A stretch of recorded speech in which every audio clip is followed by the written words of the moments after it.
ஆற்றங்கரை மணலில் காலடி தடம் பதித்தோம் யார் அழித்தார்?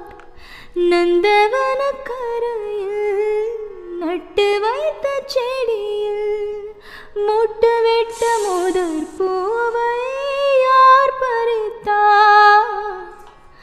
காதலர் தீண்டாத பூக்களில் தேனில்லை, இடைவெளி தாண்டாத என் வசம் நான் இல்லை. தொட தொட மலர்ந்ததென்ன பூவே, சுட சுட நனைந்ததென்ன? பார்வைகள் புதிது, ஸ்பரிசங்கள் புதிது, நரம்புகள் பின்ன பின்ன நடுக்கமென்ன? தொட தொட